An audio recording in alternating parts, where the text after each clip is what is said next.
Hello, good evening, bonsoir, bonjour, and auf Wiedersehen, and welcome to Half Cut Cricket. What is Half Cut Cricket? Well, it's where myself, Munners, and Tim sit down and discuss things that you've sent in and want us to talk about, but not just talk about over a pint. And today we are back in the basement of Six's Fitzrovia. Our favourite place in the world. Isn't it nice to be back? Such great memories, such fond memories of watching England win a World Cup here. And not only that, fond memories of watching me dismantle Tim at an arcade bowling machine. Did you? I think I comprehensively beat you last time. 10-pin bowling? No, not 10-pin bowling. Indoor cricket. Oh, yeah, I'm not very good at this. No, You're not. I'm horrific. But Yeah. you're quite good. Yeah, well, I think it's suited for someone who just closes their eyes and swings. Not too much technique going on upstairs. But, Tim, to our first episode of Half Cut Cricket, Yes. we've had a correspondence I love these. from Rob on the Isle of Wight. Now, for those of you who are long-time listeners and long-time watchers, you might be aware that Rob is indeed a regular correspondent to Yeah. the show. It's a little bit too much at times. It is. Yeah. I should never have given him my home address. No, you shouldn't have done. And it can be a little bit overwhelming when you've received 3 emails from Rob already on a Monday morning at 9:30. But, 1 in 10 is a good question, I'd say, from yeah. Rob. And this was one of them. Yeah. So he's an What have you old-fashioned fan of cricket. And he said to me, who in the annals of cricket, I mean, look behind us, Tim, we're surrounded by old wisdom almanacs and photos of Is that greats. what it's called? Almanac? No, it's not. Almanac. Wisdom Almanac. That's what I've always called it. Almanac. You know what? Here's the thing. You should never take the mickey out of people who've only read things and not heard them in polite company, because it just means that they might not have been surrounded by intelligent people before. Unlike now, eh, Tim? Right.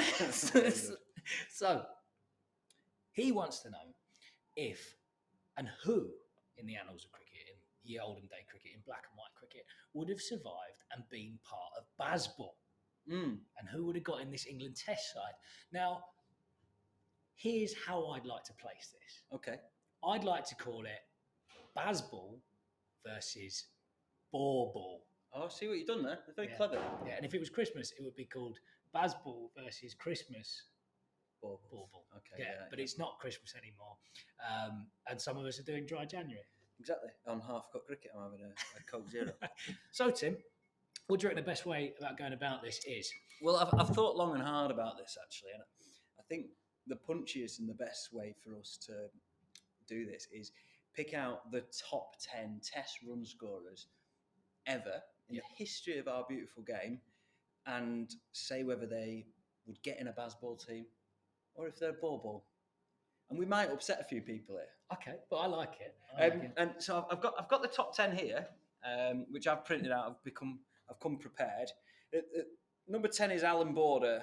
I wasn't alive for Alan Border, so I think we're gonna leave him out. Yeah. And we'll start with a Sri Lankan great. Yes. Mahela Jayawardena. Or Jayawardena if you're Australian. An absolute technician of the game. One of the most beautiful batsmen to watch ever. Did well in one-day cricket. Did well in T20 cricket as well. Amazing in Test cricket. Will I read out his stats? I don't know. But he's got over 11,000 Test match runs. That's quite a few. Yes. But questionable strike rate for Bazball. Is he Bazball? Yeah. Or is he Boreball? I think Mahela Jayawardena is Boreball. I tend to agree with you on that. I'm afraid.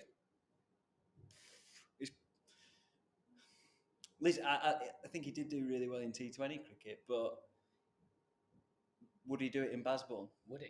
And who would he have to replace in the Bazball side? Joe Root. So there's the question, isn't it? I think, and without putting my foot in it too much, Joe Root's probably the closest to Boreball in the Bazball team at the moment. He probably is Boreball, but he does reverse sweeps, spinners, seamers, doesn't he? Yeah. So everywhere. All right. So Jayawardena. Yeah. Putting on my best Australian accent. He's in the Boreball category. Tick it off. Sorry, Sri Lanka. Number 8 on that list. Yeah. I think we can both agree on this, and I think everyone sitting at home watching and listening to this can agree on this. It's Shivnarine Chanderpaul, and unfortunately, Shiv absolute run machine. I wouldn't want to bowl at him, but he's got to be Boreball, isn't he? He is. He's like a good Dom Sibley. That's what he is. He's horrible to watch, but brilliant at the same time.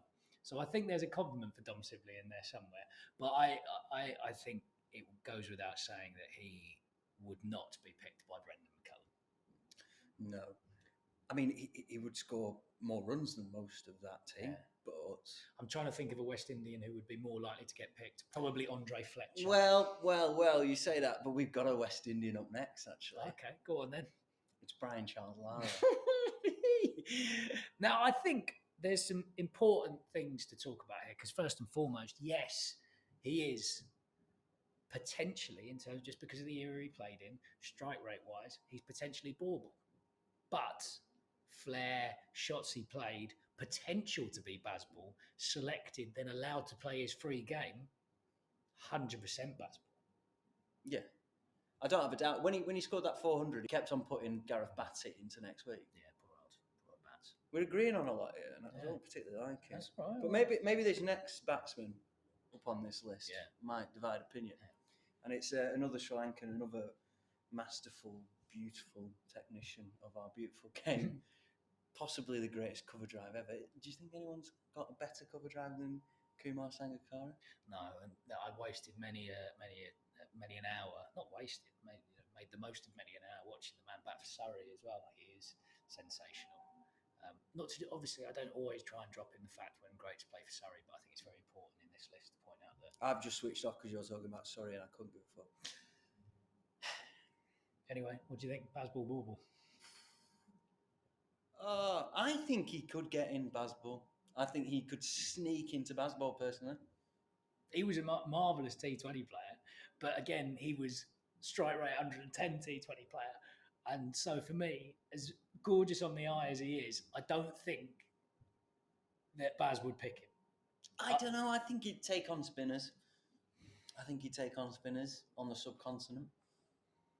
I've got images of him dancing down the track and popping over. But would, in this current installation of England side, would it be more appealing for them to pick someone who's a bit more rogue? Then Sangakkara. So who do you think Bazball would pick instead? Like Laurie Evans? Yes. Yeah, Laurie Evans would be more likely to get picked. Laurie Evans would be more likely to get picked than Kumar Sangakkara. You can put that on a T-shirt. Okay. I don't agree with you. I think Sangakkara would fit in, and he'd do the Pope role. He'd do the number 3. Okay. So I'm having him personally. I don't entirely disagree. I just think he wouldn't get picked at this point. I think we could probably brush over these next two. England's highest ever run scorer in Test cricket, Alistair Cook. Not bad.